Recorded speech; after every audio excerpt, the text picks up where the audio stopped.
Hello and welcome to the first episode of Insider Information, a new series that will aim to delve into aspects of the economy that I'm sure you've heard about but might not know the full extent of. I'm your usual host on this channel and clueless outsider to the world of economics, Jin'taan. And with me today is Caleb of the Invisible Exchequer, who operates one of the few long-term investment groups in EVE that haven't turned out to be a scam quite yet. How are you doing today, Caleb? I'm doing quite fine, thank you, Jim. So what else do you do in the world of economics? Let's kind of hear your bona fides, as it were. Well, I've always hung out with the crowd that is pretty much the marketeers in EVE. Usually some of them eventually grow out of the small haunts and advance into bigger things like Alliance financial directors and stuff like that. But some of us are still just hanging around in the bar and trading chips and trying to make some money. So the MD forums are the official Evo forums, right? And then there's some of the in-game channels specifically for things related to market. There's like the SEC Lounge that I formed, and there's been Signatures channel, and there's blueprint trading and things like that. It's just there's a few places where people like me hang out. And what would you say, just for the interest of my viewers, your like monthly revenue from trading and economics would be in a good month? Well, since I've just swapped around a little bit and focused all my attention on the mutual fund and thus the public project, it's a little bit different today. But I'm managing that, which is in the realm of 1.5 trillion, and it generates about 4-5% per month, depending on whether it's a good or a bad month.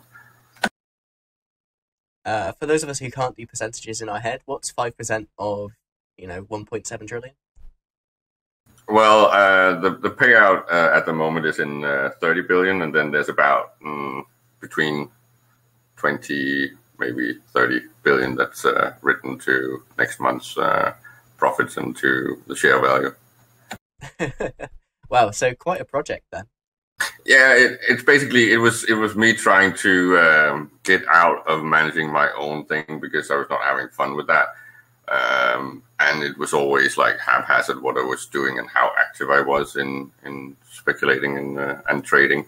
So I just decided that to make something that motivates me to actually be online pretty much on a weekly basis, I was scaling that up a bit. So it's about 2 to 4 times the size of my personal NAV. All right, brilliant. Well, with your bona fides thoroughly secured there, I'm going to introduce the topic that we're going to be talking about today. And what we're going to do in this kind of thing, in this kind of series, I guess, is I'm going to have Caleb or some other super duper economic expert come on and explain one very specific topic of EVE's economy, because it's something that I know a lot of people hear about, a lot of people are very interested in, but it's kind of esoteric. You don't, for those of you out there, you're either looking at real life stuff where you've got to deal with a very different tax and law structure, and EVE Online where you don't.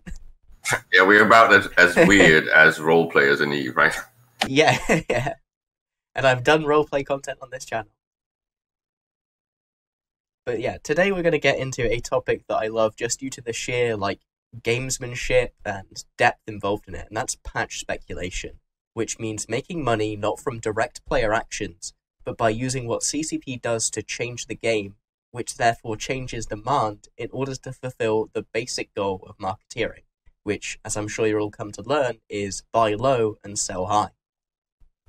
Yeah, and it might be interesting to mention that, well, EVE is maybe one of the few games where you can do something like this. And when it comes to speculating, right, one of the main things that you're speculating on is, of course, player behavior and politics and warfare and things like that, things that changes the whole supply and demand thing.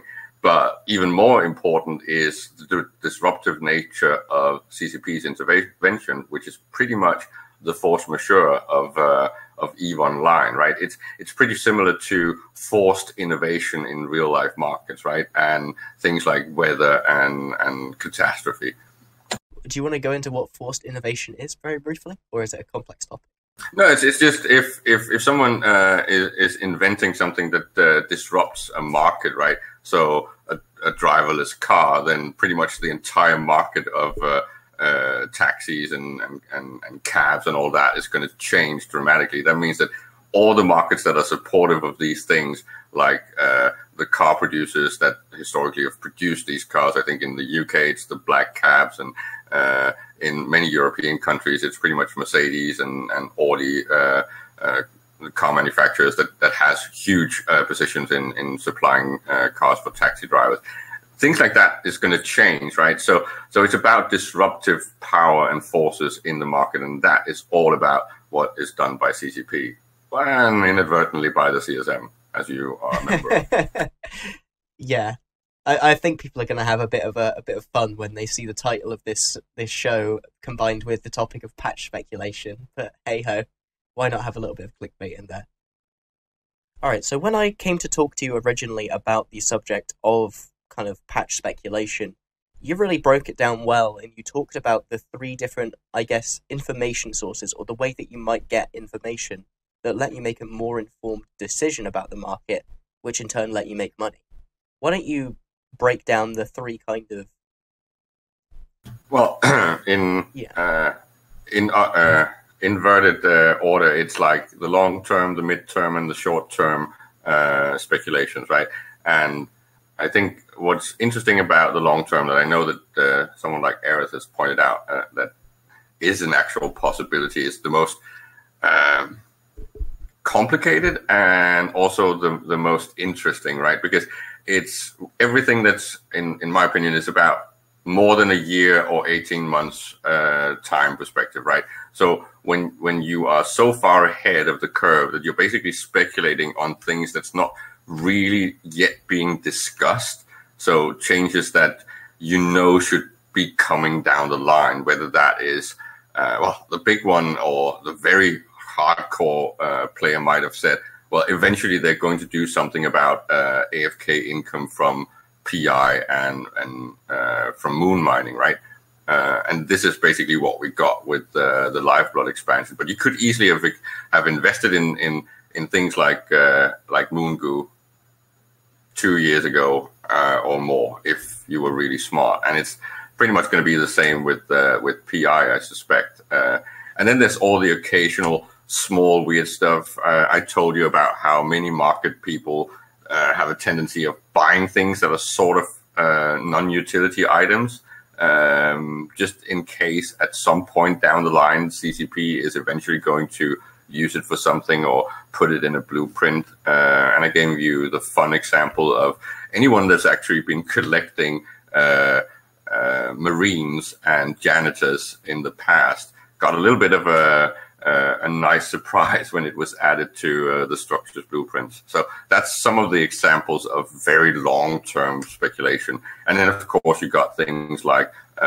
warfare speculation, which is very often focused on things like the fluctuations of Mexilon, because it's one of the bottlenecks of Super and Titan production. Yeah, that was one of the examples that you gave to me that I think's super non-obvious, which is that you pointed out that people were investing into Mexilon years and years and years ago because they realized that it was, at the end of it, the bottleneck, much like Technetium was the bottleneck for all T2 production in a previous iteration of how T2 worked. Which also gave rise to the cartels, which is a totally different meta layer on top of the whole market thing. But when it comes to markets, we are kind of expecting that CCP are going to at least let things stay normal or never actually destroy the fundamentals of raw materials, right? So things like mineral speculation has always been a thing. So the whole up and downs of the cumbersomeness of titanium and pyrite is always something that you can speculate a little bit on over the long term. And Mexilon especially, because it's been a bottleneck pretty much always when it comes to producing large-scale things. It changed a little bit, so it was not as volatile after, was that 13, when anomalies got boosted and made it almost possible to be self-sufficiency out in null when it comes to minerals, but only almost. You actually have to have a decent labor force and activity level, like especially in Dell. And even then, there's still imports and exports when there's a strain. Yeah, personally for me, I like to see this as not speculation, but almost prediction of what CCP is going to do. And my favorite all time example for this, and this is the one that actually made me want to do this topic in particular as the first option, was Arith's speculation on some very, very cheap T1 salvage, like I think it was like trigger units and stuff like that. Yeah, that was years. I'm more inclined to call that. I know that he did it years and years in advance, but that's pretty much because it was one of the examples of salvage that was extremely underpriced. So he basically just bet on the fact that they were going to be again reintroduced somehow and utilized more in the blueprints, especially when structures were going to come out. So that was somewhere in between a midterm speculation and a long-term speculation, because when we reached the midterm speculation, when things were being announced probably by CCP and discussed on the CSM, then it was pretty much known that salvage was going to be a thing, because there was going to be rigs, and rigs need salvage. So yes, Aerith was way ahead of the game and had maybe speculated in this area 6 months to a year before everyone else. But it still belongs more in the midterm than medium term than in the long-term speculation. Yeah, I just found the idea of being able to look at something that was cheap and think that there is no way that this can possibly go down. Therefore, I should put money in it because it will eventually go up. Because I believe that CCP will eventually fix this price disparity. It just blows my mind that people can look at stuff and think that. Yeah, some people have made a killing on doing something slightly similar to that when it comes to, again, mineral speculation. The two one that comes to mind that keeps being kind of volatile and sensitive to CCP changes have been Noxium and Isogen, right? It's very sensitive to any changes they make in the blueprint compositions and in resource availability. Yeah, I know it tanked for a while when tier 3s were the meta, because Mexalon was more heavily weighted in their build costs. Yeah, and it's just one of those where you buy it when it's looking as if it's low or lowish, and then you're basically taking a little bit of a big chance that this is going to bring some dough within the next 12 to 18 months, and it usually pays off. It's the putting your life savings on black of long-term patch speculation. Yeah, and we have to remember that things like long and midterm is really only when you have enough liquids to warrant any speculation like that, because most traders need to cycle things through more in the short term and even the day trading range, just to make sure that you keep getting interest rates. So percentage of percentage, so compounding interest rates on your investment. Otherwise, you're going to need a big payday on mid and long to actually match what you can do in short and day trading. All right. Well, that pretty much covers the long term. So why don't we talk about the kind of midterm? And I kind of twigged that this was more just making proactive attempts to read what's going to happen in the market and get in ahead of the curve, basically. Yeah, that's about pretty much what I would call the insider trading range, right? In more traditional finance, you usually only talk about long and short and not actually about mid. But why I call it mid is because it's not insider trading exactly like in the real world. It's not like it's illegal. There's no legality issues. No SEC is going to come pounding on your door and putting you to jail or something like that. But midterm is more when you're reacting and investing based on knowledge that is available for everyone, but not really, because there's the legwork, there's the social integration, there's knowing where these things take place, and then it's being first in getting the confirmations from CCP, whether that is in forum posts when they post that they are going to decide to change something, and then it's not actually in a dev post yet on a blog. So things like that. It's very borderline the same as short-term speculation, but it's a little bit more advanced. You're kind of looking Can you give some examples of like places where you found tips like that at all, or do you want to protect your trade secrets? No, it's not really that much of a trade secret. If people just hang around the right people for a while, they will get to know all those. I call them haunts, right? Because one of the places that was most interesting in recent times is the structures channel on Slack, because it was kind of where CCP decided to do the ping pong with the player base and with the CSM members about how to do things when structures were about to be rolled out. So there was a lot of information flowing back and forth in there. That's really one of the key examples of information for midterm speculation. All right, and then the final version of speculation you talked about was just short term, and for me that just seems like reacting to a dev blog and just trying to make as much money out of it as you can. Yeah, it's where you are not necessarily you're not willing to go big into something because you're not entirely sure what the reaction and the response is going to be in things like the meta doctrines and stuff like that. So most investors will be very happy about throwing their money at things that are highly fungible, things like raw materials for building, but maybe not so much in a specific type of fighter or drone or hull, right? Because they don't exactly know what's going to change yet. So they usually wait until the last minute, which is what short term then implies, right?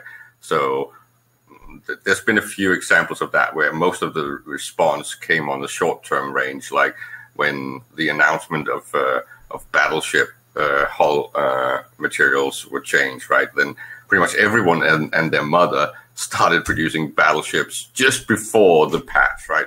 Just after the announcement was made, which of course led to a huge overproduction of those hulls, and it took about 2 years to actually clear all the overstocking, and it was similar with the barges, the mining barges in the past when they were changed. So you have these short-term reactionary, as you call it correctly, moves on the market, and it's almost always over or undershoots, which of course creates a nice volatility of win-lose. Yeah, for those of viewers who aren't aware of it, what Caleb's referring to there is when what I would call tier 1 battleships, and I believe tier 2 as well, had their build cost increase, because back in the old days of Eve balancing pre-retribution, there were considered to always be 3 tiers of ships in a class. You'd have tier 1, tier 2, tier 3. Tier 3 would be the most expensive, so that would be like your Brokes and your Abaddons today. And then tier 1 were like Dominic's, and I can't remember any of the other 3 because they were all crap at the time. Yeah, and it's maybe important to mention that quite often the segment that is the marketeer groups very often also includes a lot of those really crazy number crunching ASPI types, right?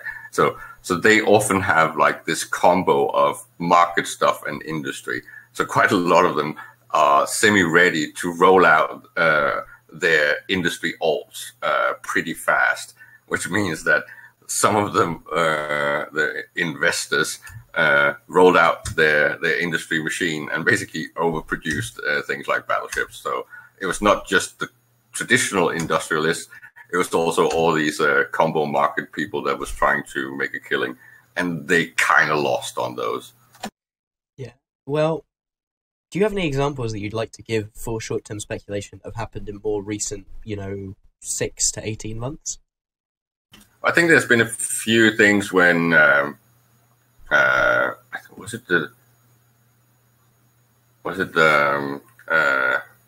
the fighter changes actually had a nice impact when that hit. So that got cleared out very fast. It's one of those phenomena that I think it's valid to explain. When things change dramatically and it's in a dev block, what usually happens is that the marketeers will actually clear everything at the old price. And sometimes if there's not enough spread in the market depth in how many orders at increasing prices are available, that will clear all of it if the range is not big enough. So let's say something costs 100 ISK. If there's orders up for sales at 100, 110, 125, and then nothing in the realm of what I call backstoppers, which is something like a 175 or 200 ISK per unit, right? Then if those are not there, if everyone has agreed upon a price and pretty much market depth is flat, then when these dev blocks come out, the entire market just suddenly depletes. And that's just the economic footprint of short-term investment. Yeah, and it's also linked directly to what's called cornering or market manipulation, because it's the same thing that people try to do artificially when they punch a hole in the market, when they basically go in, buy everything at what is the old price, and then relist it at a new price, usually a double or triple or more, right? Trying to take advantage of the fact that they know this is not really being supplied enough. There's very few units on the market, and you can easily just clear it all out if you have a big wallet and then relist it. And if you're buying a stack of 1,000, right, and you put it back up at 4 times the price, you only need to sell about 200 or 250 units to actually make back your money. So it's very easy to do these things in certain markets, and it's also used on high volume traded items when there's big changes. So a few times, I'm pretty sure that something like the Goon Cabal and some of the big industrialists have actually punched holes in things like the T2 component market, simply because they knew that the new stuff, the new prices were going to hit in like 3 or 6 months. So they just went in and did an example of a cornering. So they were able to corner the entire Tech 2 components market of EVE Online. Well, in specific components, right? They were specifically punching holes. It's also what is used in multi-fit or doctrine abuse, where you can't really buy out all the things needed to create a certain ship, right? But what you can do is you can intentionally create a decreased supply in one of the things in that fitting, right? So if you've added, say, a metaphor item or something like a T2 DCU unit, right? You can go in and just remove that, because you know that if an increase in that doctrine hits the market, then the market will not be able to keep up. That means if you buy everything out and relist it at a horrible high price, all these non-savvy buyers of that doctrine will not notice. They'll just buy that fit and ignore the fact that one of the items is actually 300 or 400 or 500% overpriced.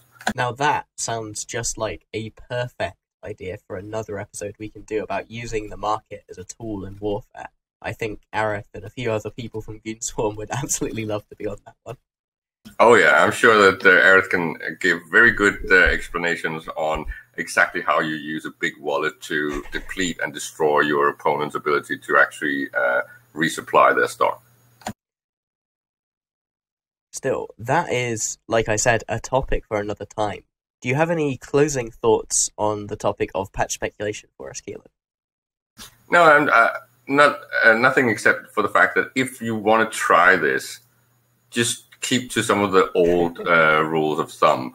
Only invest in what you know, right? So if you are, if you have a history in doing mining or industry or FCing, figure out some of the things that you know stuff about, and then just convert that directly into a speculation. All right, well, with that, that's been myself and Caleb on Insider Information. We've been talking about patch speculation. Have a wonderful day and fly smart.